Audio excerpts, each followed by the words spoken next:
Messed potato થઈ રહ્યા છે. આ છે વટાણા એન્ડ એનો ડો પણ થઈ ગયો છે. હું અંદર કુકિંગ કરી રહી છું ને પાર્સો અહીંયા મમ્મી અને બા સાથે પ્લે કરી રહ્યા છે. હવે આ સ્ટફિંગ કમ્પ્લીટ મિક્સ થઈને રેડી થઈ ગયું છે. આ થઈ રહ્યા છે સમોસા ફ્રાઈડ. ફર્સ્ટ બોઇલ કરવા મૂકી દીધો છે પોટેટોસ. એમાં લિટલ બીટ સોલ્ટ એડ કરી દીધું છે. તો અહીંયા પોટેટો બોઇલ થઈ ગયા છે, વટાણા થઈ ગયા છે બોઇલ એન્ડ લોટ મેદાનો લોટ બનાવી રહી છું ડો. મેં મીઠું નાખ્યું અને અજમો હાથથી વાટીને ક્રશ કરીને નાખી દેવાનો. પછી આવી રીતે લોટમાં ઘી નાખી અને લોટ બાંધવાનો. હું સમોસાનો લોટ ઘીથી બાંધું છું તો બહુ સરસ અને સમોસામાં ખાવામાં પણ એની સોફ્ટનેસ આવે.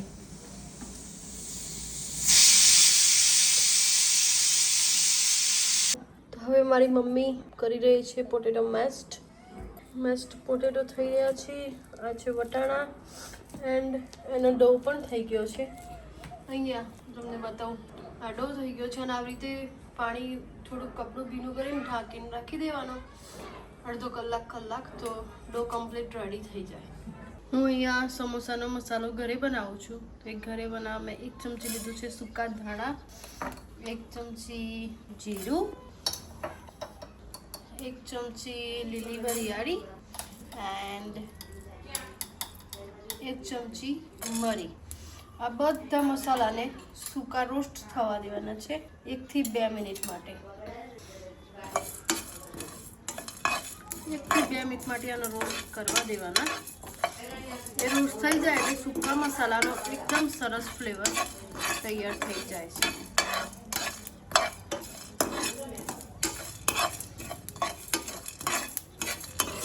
મસાલો રોસ્ટ થઈ જાય એટલે એનો લાઇટ ગોલ્ડન બ્રાઉન કલર જેવો થઈ જશે એટલે આઈડિયા આવી જાય કે મસાલા થઈ ગયા છે. મસાલાને સરસ રોસ્ટ થવા દેવાના એટલે એનો ફ્લેવર સરસ આવી જાય. હવે આ મસાલો રોસ્ટ કમ્પ્લીટ તૈયાર થઈ ગયો છે તો એને ઠંડો પાડવા માટે એક પ્લેટમાં કાઢી દેવાનો.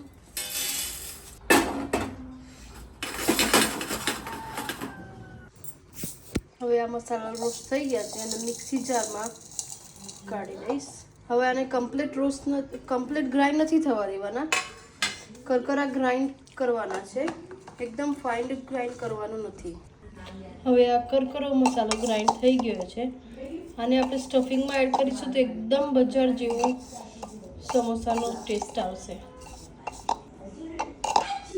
હવે આ કઢાઈ થોડી ગરમ થઈ છે. આટલા બટાકાનું માપ છે એટલે હું એમાં 6 ચમચી તેલ એડ કરીશ. આદુ ક્રશ કરવાનું છે, ચોપ કરવાનું. છીણી કર. હું અંદર કુકિંગ કરી રહી છું ને પાર્સો અહીંયા મમ્મી અને બા સાથે પ્લે કરી રહ્યા છે.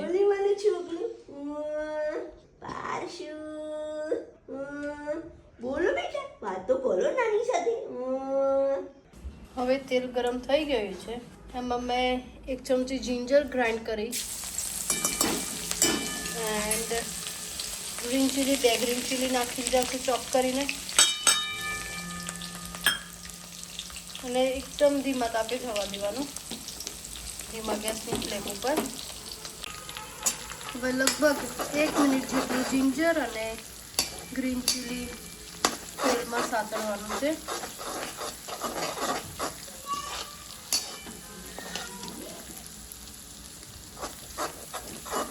હવે જિંજર અને ગ્રીન ચીલી એકદમ રોસ્ટ થઈને તૈયાર થઈ ગયા છે.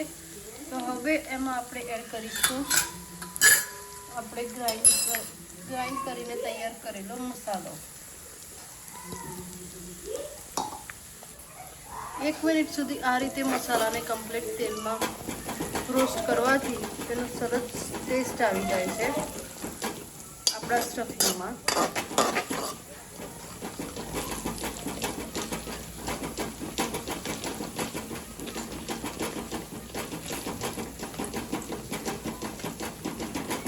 હવે મેં અહીંયા કિલો જેટલા બટાકા લીધા છે એ હું સ્ટફિંગમાં એડ કરીશ. એન્ડ મેં આ લીલા વટાણા લીધા હતા તો મેં બોઇલ કર્યા અને હું લગભગ હાફ કપ જેટલા હું વટાણા અંદર એડ કરીશ. તમે આમાં ફ્રોઝન વટાણા પણ યુઝ કરી શકો છો, તો એને પહેલાં બાફવાની જરૂરત રહેતી નથી. હવે સ્ટફિંગને ટેસ્ટી બનાવવા માટે હું એમાં એડ કરીશ રેડ ચીલી પાવડર, 2 ચમચી રેડ ચીલી પાવડર, 2 ચમચી ચાટ મસાલો, તમે આમચૂર પાવડર પણ યુઝ કરી શકો છો, એન્ડ ગરમ મસાલો 1 ટેબલ સ્પૂન જેટલો ગરમ મસાલો. હવે મેં આમાં એડ કર્યા chopped coriander and little bit salt.